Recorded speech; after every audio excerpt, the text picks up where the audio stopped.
1978 से बाबा की श्री चरणों में सेवा में हूँ। मैं जब तक सेवा में रहा हूँ तब तक बाबा को कुछ खाते हुए नहीं देखा। हाँ, नित्य सुबह और शाम हम लोग बाबा के लिए मटकी में दूध रखते थे। कोरा मटकी, उसको धो करके सुखा करके दूध उबाल करके उसमें डाल करके मार्किन के कपड़े को धो करके गीला कपड़ा उस पर लगा करके और गांठ लगा करके ऊपर से ढक्कन देके रख के आते थे। रोज हफ्ते में 10 दिन में 5 दिन में जिस दिन वो गांठ खुला हुआ मिलता था हम लोगों को, तो हम लोग बड़े खुश होते थे। खुश क्यों होते थे कि आज गुरुदेव का सिद्ध प्रसाद प्राप्त हुआ। बाबा को मैंने देखा है जल लेते हुए, और ये भी नहीं कि आधा किलो 1 किलो दूध पीते थे ना, एक कुल्हड़ में निकाला उसमें जल मिलाते थे। जल मिला के कई कुल्हड़ों में भर के जल मिला के धीरे आधा 1 घंटा तक उसको सेवन करते थे।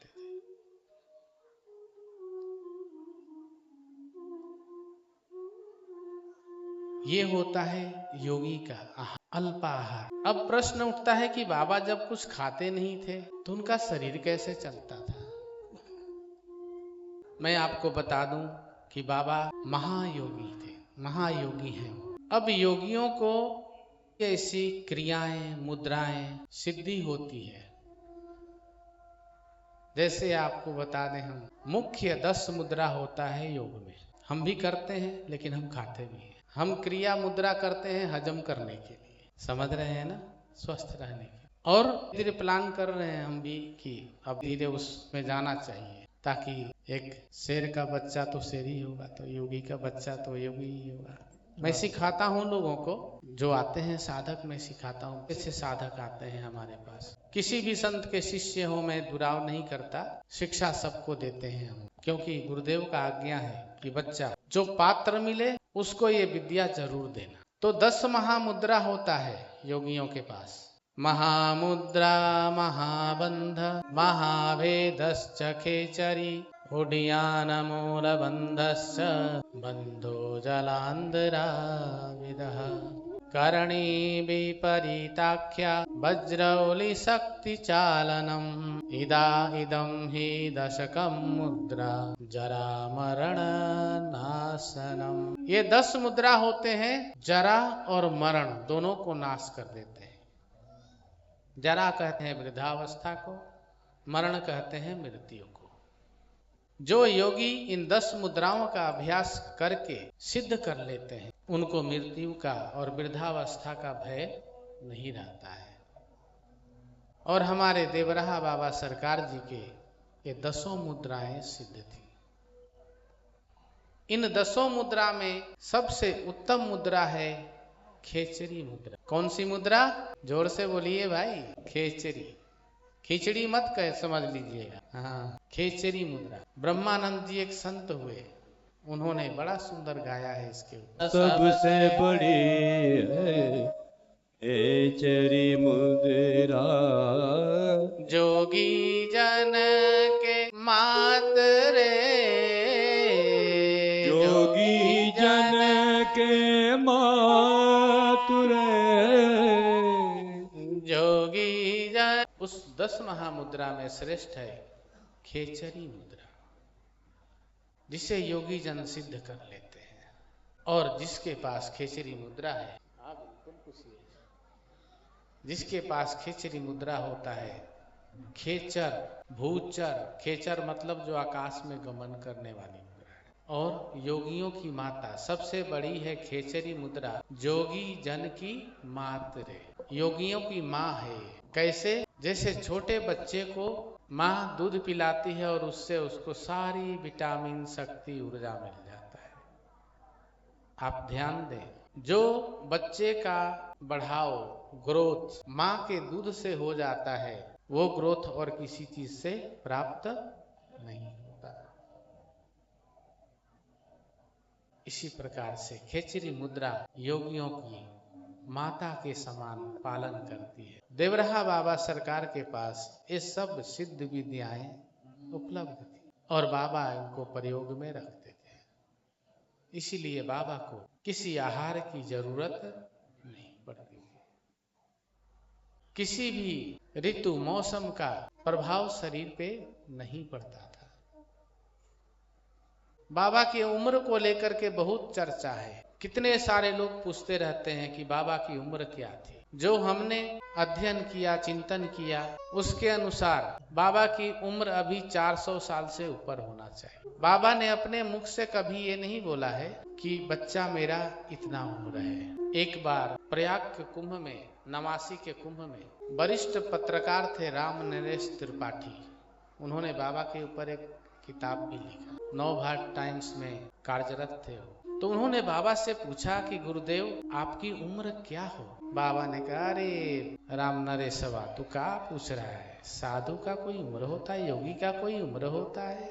तो उन्होंने पूछा कि ये तो याद होगा आपको उस समय कौन सी सन थी, कौन सी ईस्वी था। तो बाबा बोले, बच्चा जब तुम्हारा ये सन और ईस्वी नहीं बना था तब भी मैं यहाँ पे था। अब ऐसे में उम्र की कैसे पता किया जा सकता है। लेकिन हमने बाबा के मुख से सुना कि बच्चा मैंने पालकोट स्टेट में, पालकोट राजघराने में कायाकल्प किया।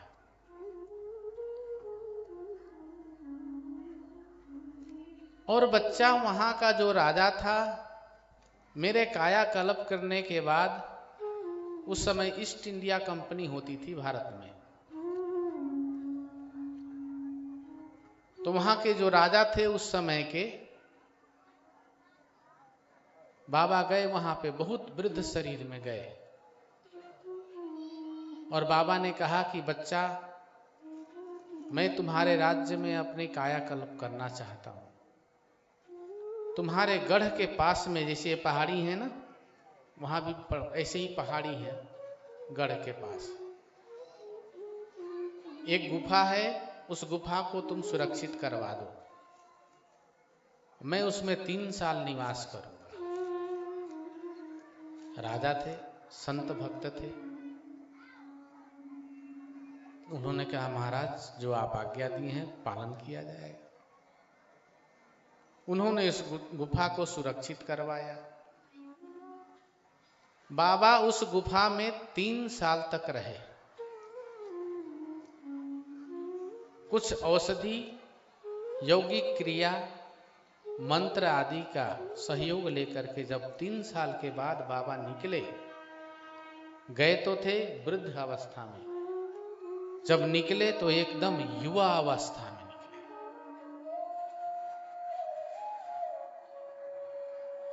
ऐसी युवा अवस्था, एकदम तरुण, जिसमें देखने में लगे कि 18-20 साल का युवा हो। राजा को बड़ा आश्चर्य हुआ। अब तो राजा ने बाबा का चरण पकड़ लिया, बोला, महाराज ये विद्या तो हमें भी सीखना है। श्री राधे। बाबा बोले, बच्चा ये विद्या तो योगियों का है, साधुओं का है, संतों का है। तू तो गृहस्थ आश्रम में हो। पहले तो गृहस्थ आश्रम, दूसरे रजोगुणी प्रवृत्ति, तुम्हारे लिए विद्या नहीं है।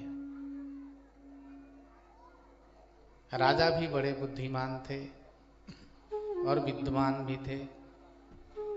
उन्होंने कहा कि आप जैसे ही संत ने महाराज भर्तृहरि पे कृपा किया था, आप हमारे ऊपर कृपा कर दीजिए। बोले, बच्चा तू राजकाज देख,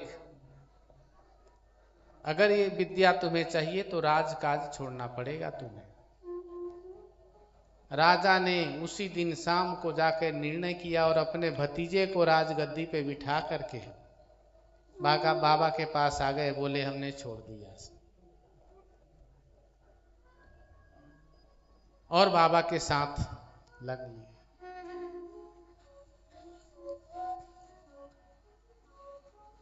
बाबा ने सोचा अब तो सब छोड़ दिया, तब तो इसको छोड़ना ठीक नहीं है। ये स्वभाव भक्तों, संत का होता है और भगवान का होता है। भगवान भी ऐसे ही दयालु हैं। जब हम उनके लिए सब कुछ छोड़ देते हैं, सबको छोड़ देते हैं, तो हमको पकड़ लेते हैं।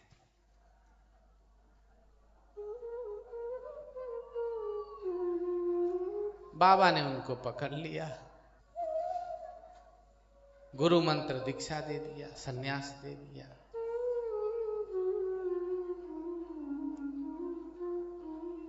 बाबा के साथ रहने लगे सेवा में, जैसे और योगी लोग रहते थे। बाबा ध्यान में कई कई दिन तक ध्यान में बैठे हुए हैं, समाधि अवस्था में। राजा की बुद्धि बहुत तेज होती है।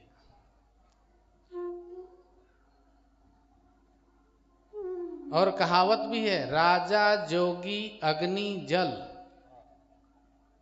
इनके उल्टे रीत। इनकी उल्टी रीत होती है। इनसे सदा बच के रहना, थोड़ा रखना प्रीत। इनसे ज्यादा प्रेम ना करे, थोड़ा प्रेम करे, बस प्रेम में रहे, शरणागति में रहे। कौन कौन? राजा, जोगी, अग्नि और जल, इनके उल्टी रीत। वो राजा और ये योगी। श्री राधे। अब राजा ने पूछा कि गुरुदेव, उनका नाम ओंकार दास रखा बाबा, आप इतने घंटों बैठे रहते हैं, ये क्या है? बाबा ने कहा, बच्चा, ये ब्रह्म चिंतन है। कौन सा चिंतन है? ब्रह्म। बोलिए भाई, ब्रह्म चिंतन, आत्मचिंतन। तो बोले कि पहले मैं ये सीख लेता हूं। बाबा बोले, ये सीख ले, अब तो तुम्हारा जो मन कर हम सिखा देंगे। सिखा दे। बाबा ने उनको फिर आत्मज्ञान की शिक्षा दी। जब आत्मज्ञान हो गया उन्हें, तो उन्होंने कहा कि अब मुझे कुछ नहीं जानना है।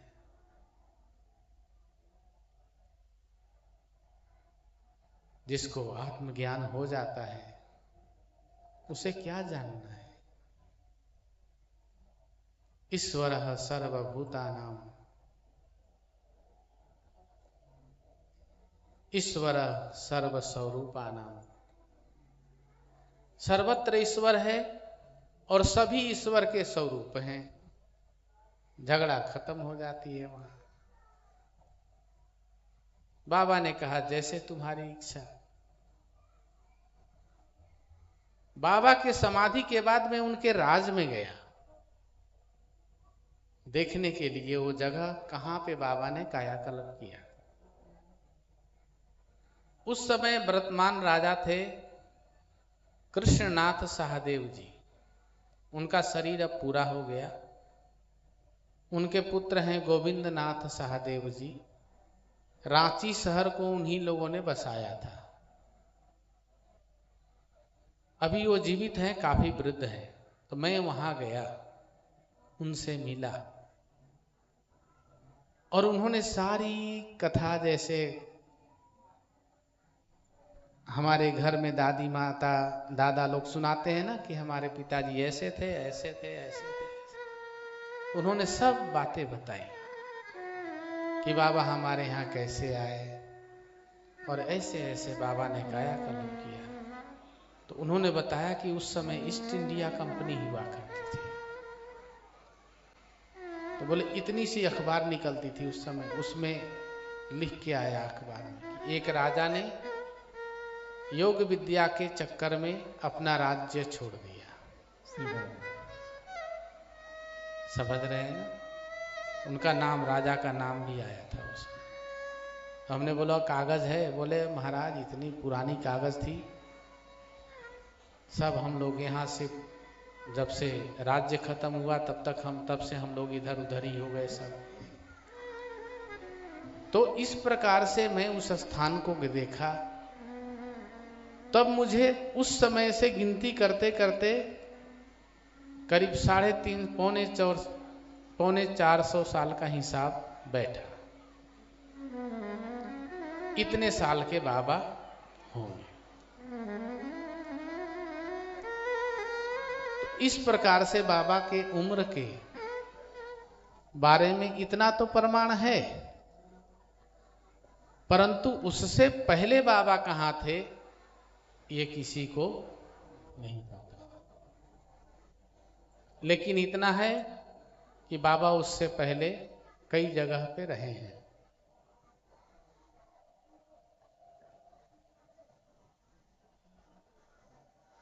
सद्गुरुदेव भगवान की जय।